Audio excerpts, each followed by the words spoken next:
Okay, now for question number 4, this question is unique because it combines both capital and revenue expenditure together with depreciation. Right, so let's take a look at the question. Okay, so Lala sets up a trading business, to buy and sell goods on credit. Okay, then during the year ended, the business bought equipment of $8,800 for office use. So this is the cost of the NCA.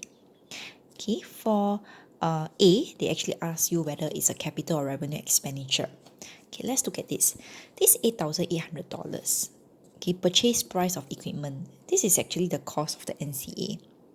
Okay, so cost of NCA is actually a capital expenditure. Okay, $1,200 of insurance to transport the equipment to the office. Okay, I need to bring the equipment over to the office before I can use it. So this expenditure is to bring the NCA to a ready-to-use condition. Okay, hence this is a capital expenditure. Okay. Next, $500 annual fire insurance premium on the office. Okay, the word annual, right, suggests that these benefits, of the insurance only last for the current year. Okay, why do I buy insurance? Okay, in case the office catches fire, okay, then the insurance company will be able to compensate me for the loss. So this annual suggests that the benefits from this insurance only last for the current year. Hence, because of it's only for the year, right? 1 year is a revenue expenditure. I will actually classify this as fire insurance expense. So this is a revenue expenditure. Okay, next, $1,600 maintenance fees.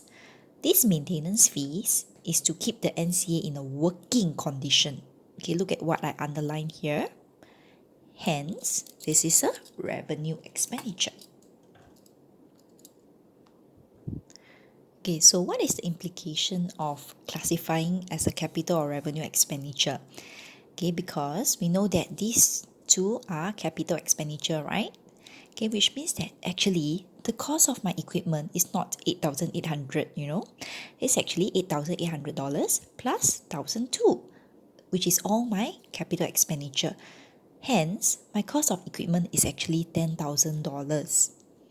Okay, so when I write my journal entry, okay, my equipment is actually debit 10,000 equipment, credit cash at bank, okay, assuming that I paid by check $10,000. Okay, and this is for transaction 1 and 2.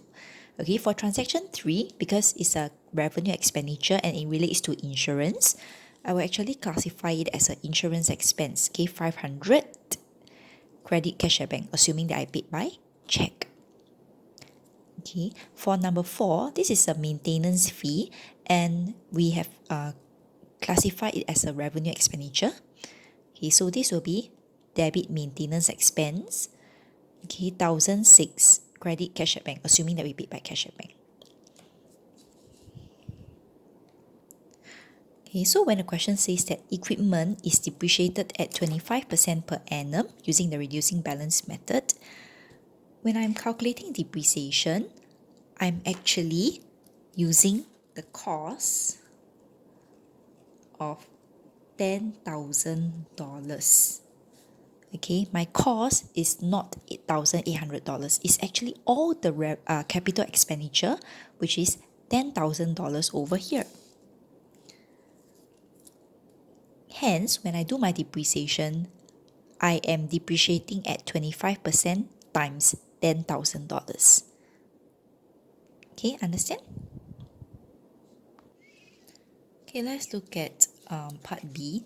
Okay, prepare the accumulated depreciation of equipment for each of the 2 years, 30th November 2016 and 30th November 2017.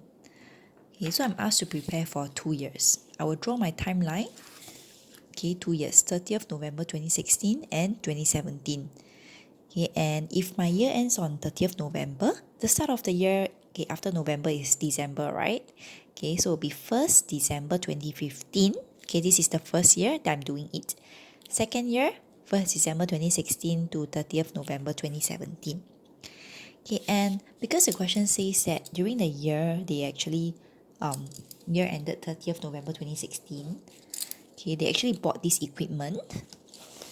Okay, so I will just make an annotation to say that during this year, okay, they actually bought this NCA of 8800. They didn't exactly state the date, okay, but it doesn't matter because of this special phrase. A full year depreciation is charged in the year of purchase. Okay, which means that even if I bought this NCA on the last day of the year, I am still charging depreciation for the entire year. Okay, do not need to prorate. Okay, therefore I will just make a mark here to remind myself that okay, I bought this NCA for this year. Okay, and I'm going to do depreciation. Okay, and in the next year, I also have to depreciate. Okay, the unique thing about this, as I mentioned just now, right, is that the cost is $10,000. Okay, after you have drawn your timeline, okay, and you calculate the individual years depreciation, okay, this question should be quite straightforward already. Let me know if you need further help. Okay, now for part D, okay, it says that if revenue expenditure was wrongly recorded as capital expenditure, okay, revenue expenditure is an expense, okay, and capital expenditure is recorded as a NCA. Okay, what this question is trying to say that if it is supposed to be an expense, okay, but I recorded wrongly as a NCA, so business did not record the expense, okay, but instead they recorded it wrongly as a NCA. Business went to record it as NCA. So business did not record the expense, but instead they went to record it as a NCA. What is the effect of this, okay, mistake on the profit? So because they did not record expense, right? Expense will be understated. Understated means lesser. Okay, lesser than what it is supposed to be. So I never record expense, so expense will be lesser. Okay, and because expense are lesser, profit will be overstated.